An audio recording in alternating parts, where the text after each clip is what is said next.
Welcome back to another episode of Harmonious at Lunch, the show that fuels your business success. I'm Brandon Gano, your host and guide through the world of harmonious business growth. Today, we're unlocking powerful strategies with industry experts to help your business thrive. If you're a business owner, entrepreneur, or executive, you are in the right place. Join me and our incredible guest today on the journey to clarity, growth, and success. It is time to revolutionize your approach to business. Let's dive in with another episode of Harmonious at Lunch.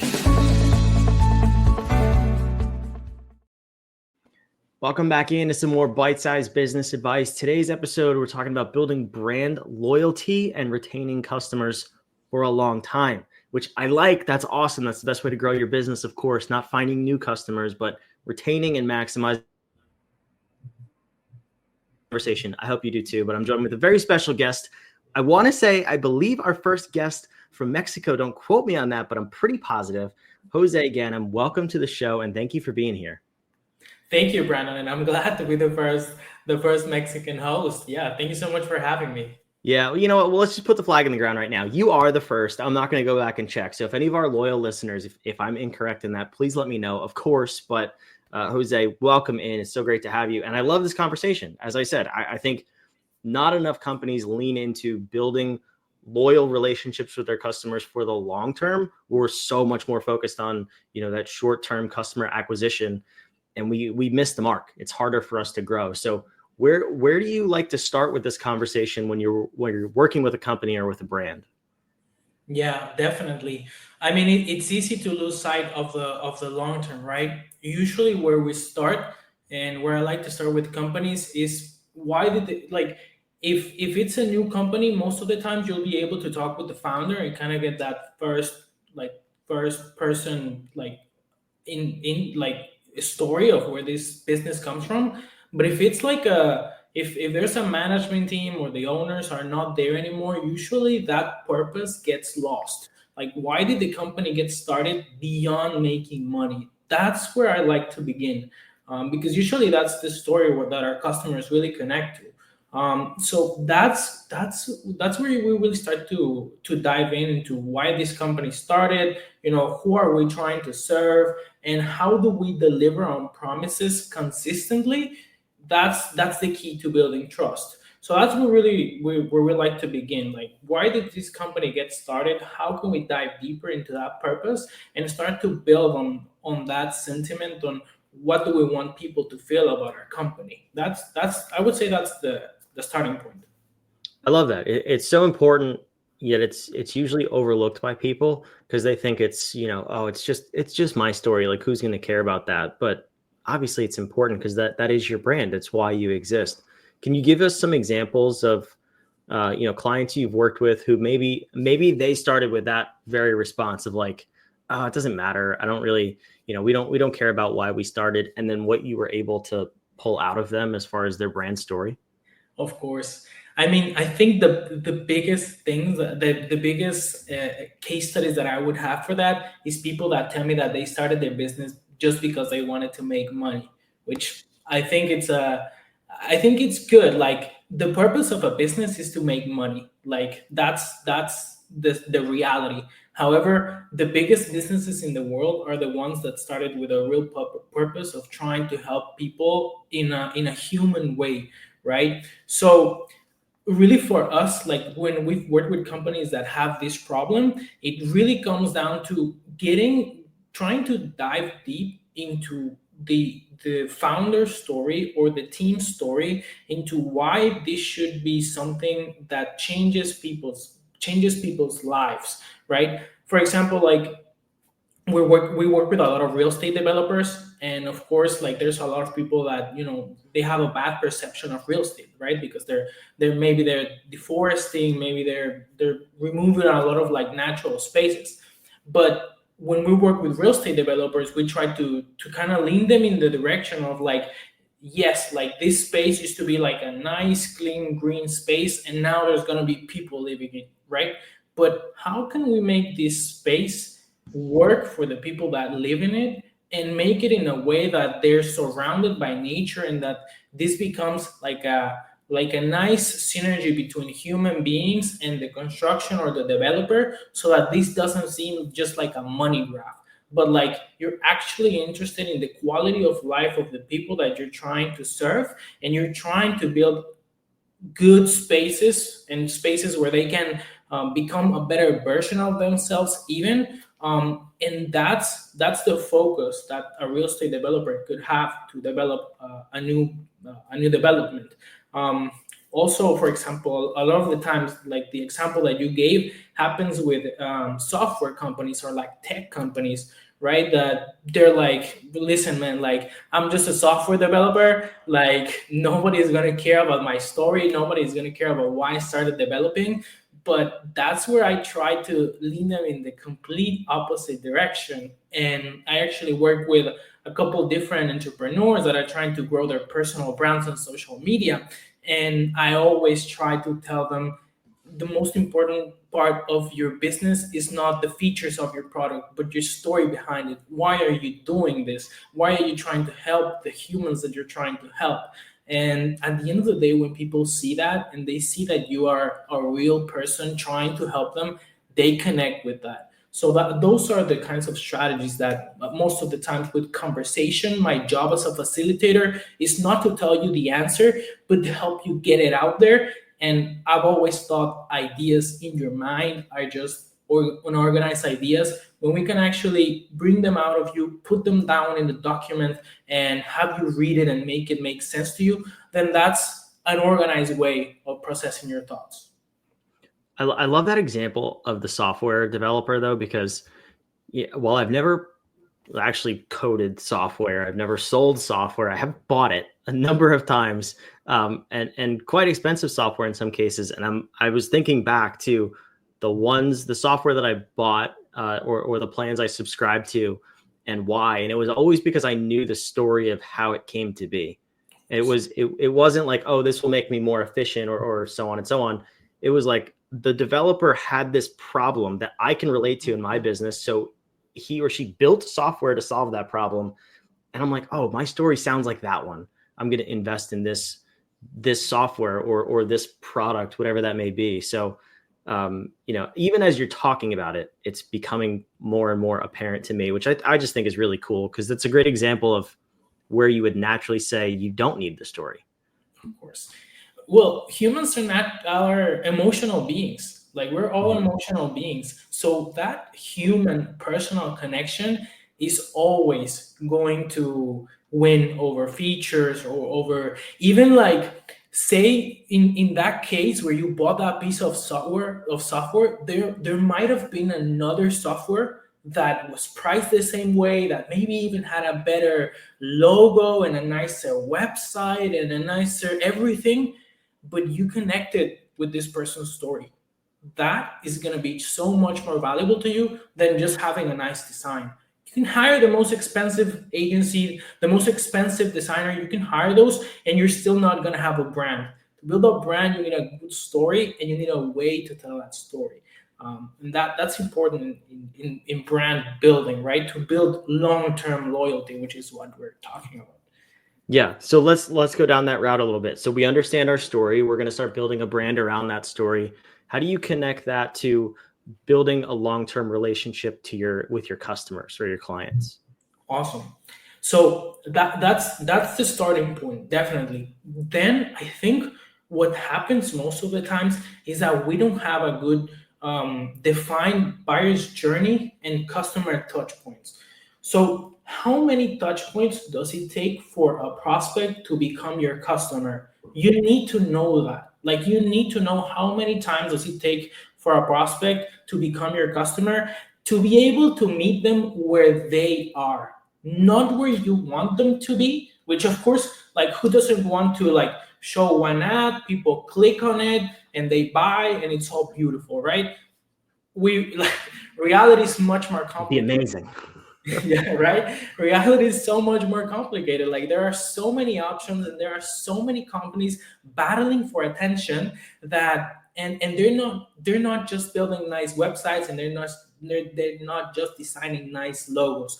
They're building mechanisms in people's mind to make sure that they're always thinking about those companies as the option whenever they want to buy that product.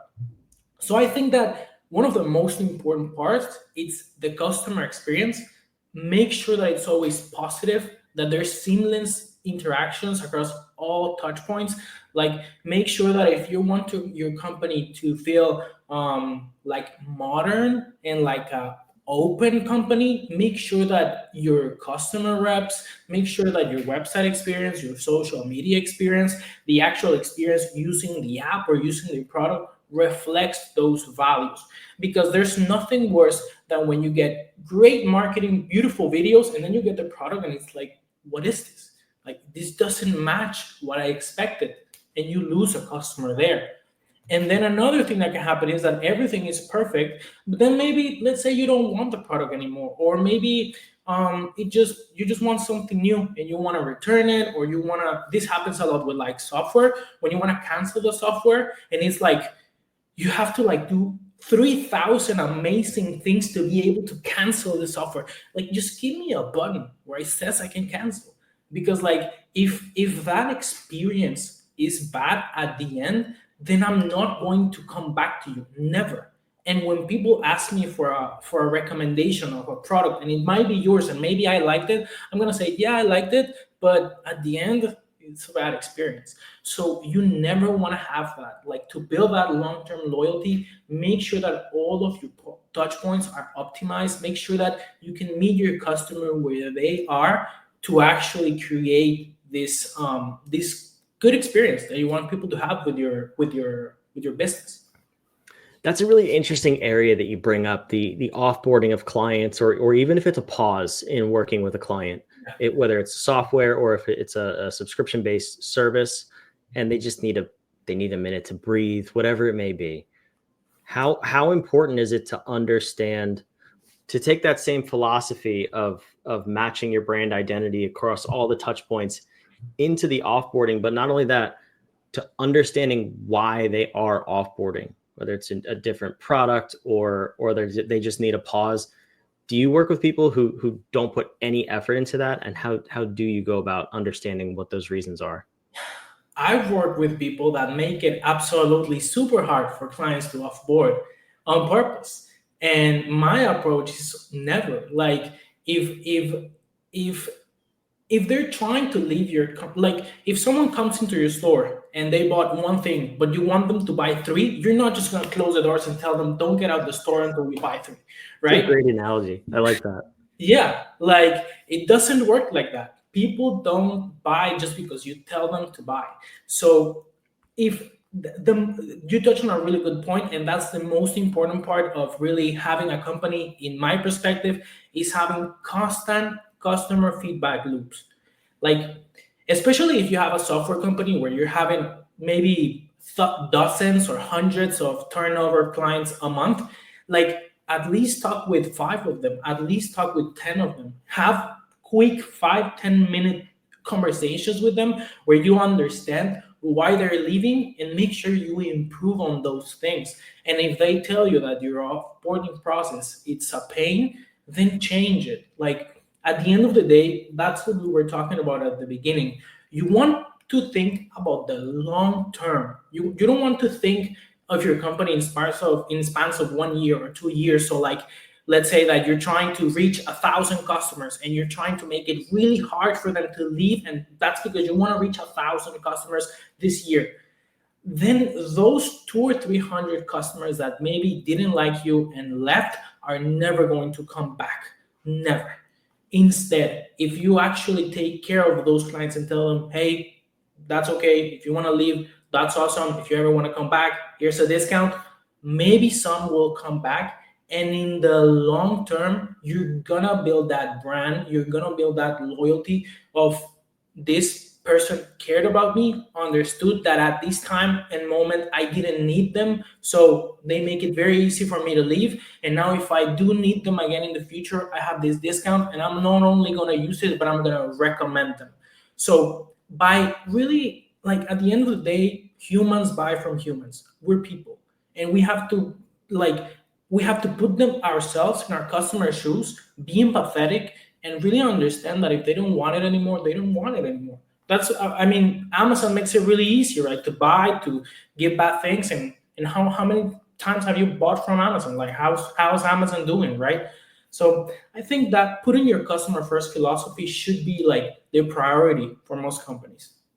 Yeah, I love this. And, you can learn so much from those people too, because I know I've been in scenarios where I discontinue using a product or a subscription, and they just ask, like, what is it? Like a drop down menu. Was it, lack of education, uh, poor onboarding experience, poor product experience, whatever it is. And then in some cases where if you hit a button like, I didn't fully understand how to use the product, they'll pop up like 4 tutorial videos and say like, these might help you. I've stayed on because of those videos, Exactly. just because of the continuing support of like, listen, we don't want you to leave because of course that's costing us revenue, but we also don't want you to waste your money on this product. If this would help, we want to give that to you. Otherwise, you're more than welcome to leave.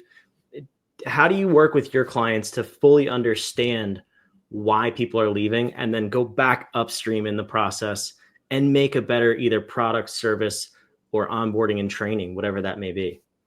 Definitely, definitely. I mean, the way that we work with our clients is basically we we like to talk with two customers. We like to talk with current customers. Why are they with us? Why they like our company? Why are they doing business with us? And then we like to talk with clients that decide to didn't buy, or maybe they left in this case. Um, I worked for a long time in real estate. That's where most of my expertise comes from. And for us, it was really interesting to understand why a client decided to buy from another developer than from us. And a lot of the times, you just have to ask them, like, "Hey, could I hop on a call with you 5 minutes just to understand why you made this decision?" And most of the time, they'll say yes, and that's where you'll understand. Or maybe they they showed me, like, for example, in the real estate case specifically, like maybe the contract for the other developer for buying my real estate piece of property, maybe I just like the contract a little bit better, or maybe they just like the location of the real estate property better than yours. Or maybe there was a moment in the sales process where your salesperson really wasn't knowledgeable about these questions that I asked them. So that's when, okay, now I got this feedback. Okay, so maybe I can't improve the location of where my development is right now, but maybe the next one I can. Or maybe, I'm not gonna just say to the salesman, "Oh, you did this wrong," but maybe I'm gonna start a training, making sure that all of my salespeople know how to reply to customer objections and what objections are the ones that I need them to answer the best on, and make sure I practice with them so that they're confident whenever they're speaking to a customer. So those are some examples. There could be a lot of more things, like, yeah, maybe I just didn't like your website. Maybe your sales brochure was just bad, or maybe they didn't have the information that I needed. So maybe there are some design executions or marketing executions that you need to do, but a lot of the times it comes from that human interactions that you get the most of the insights, and that's where we get them really talking to clients and understanding where things went wrong to make sure we dial them in for next time. I love this conversation so much. Imagine that. Talk to your clients, right? Yeah, Novel concept. But it also, it makes me think the more you understand why people say no or not right now to you, the more you can increase the rate people say yes, and the service you do to them, because you fully understand everything that could go wrong or has gone wrong and eliminate that to the best of your ability. So I think this conversation, I said in the beginning, it's important. It's one of my favorites to have, to really build that brand loyalty, those relationships with your clients over time.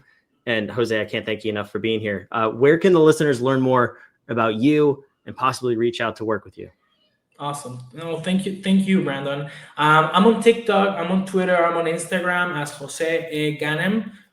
They can follow me there. They can also follow the agency around branding on all of social media, and that's where we really put most of our work. If they want to connect with me personally, and they want to, I'm always putting out content about branding and brand strategy, and TikTok, Instagram, and Twitter at Jose Ganem. Yeah. I love it. We'll put all those links and everything in the show notes down below, the website, the socials, to make sure we have those from Jose. Jose, I appreciate you being here. Wherever you're watching or listening, I'd appreciate if you subscribe too. We love bringing you these conversations 5 days a week to help you build a more harmonious business and life. We'll see you on tomorrow's episode of Harmonious at Lunch.